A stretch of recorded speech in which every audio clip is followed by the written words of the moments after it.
It's one of those precious ecosystems that we just take for granted.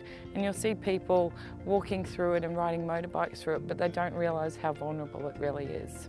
It's obvious that the level of damage that's occurred here to this fragile ecosystem and how easily that can occur.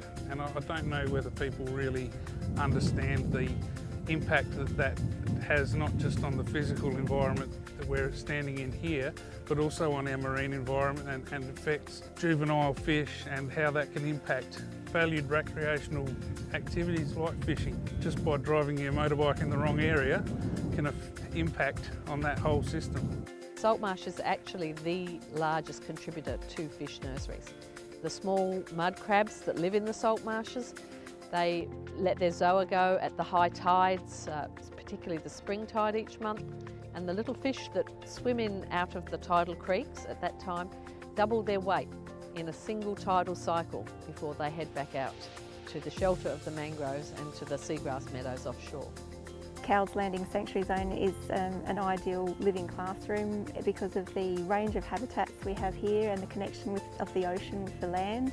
With the Year 9 Salt Marsh project, we decided to shift the focus of the work that we were doing out to the Cowes Landing Sanctuary Zone. As a sanctuary zone, it's not respected and appreciated as much as it should be by the local community, and we thought if we can get young people out here and learn about it, they would start to value the area and we could address some of the problems that we've got out here with the activities happening in the sanctuary zone that shouldn't be happening: illegal fishing, dumping of rubbish, off-road vehicle damage to the salt marshes and that sort of thing.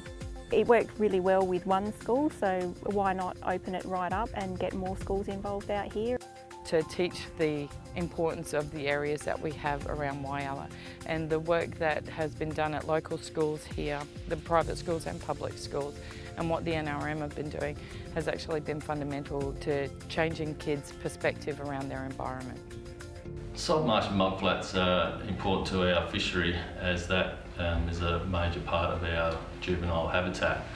The prawn's life cycle basically works in that the adult prawns spawn out in the deeper water.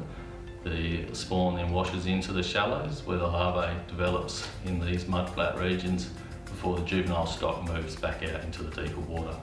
Many people believe that our fishery is just out in the middle of the Gulf, but we consider these inshore zones just as much a part of our fishery as our harvesting grounds. The Spence Gulf prawn industry is a substantial contributor to both economically and socially to the Spence Gulf region. There's actually a really big group of people in our community who are directly affected by some microscopic larvae washing around in the mudflats of the Spencer Gulf.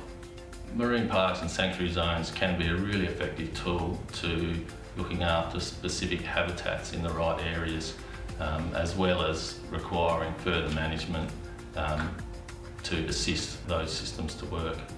Cowes Landing Sanctuary Zone is important because it protects some specific habitat for us. My absolute dream with the Salt Marsh project would be to see my students play a pivotal role in monitoring this environment and caring for this environment, taking over a role of stewardship in this space and caring for it. Some of the really rewarding moments for me has been students being able to identify plants or birds after coming out here and working with some of the NREP guys, so that's been really special.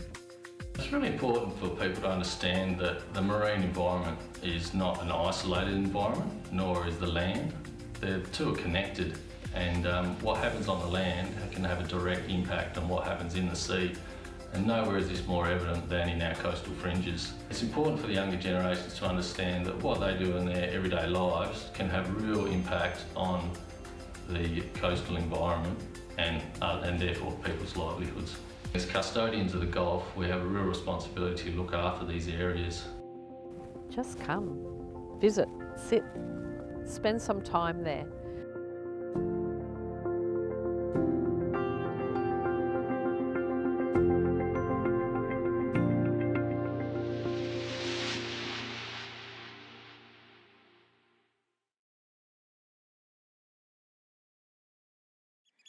To learn more about samphires of the Eyre Peninsula, contact your local Natural Resource Centre for this booklet.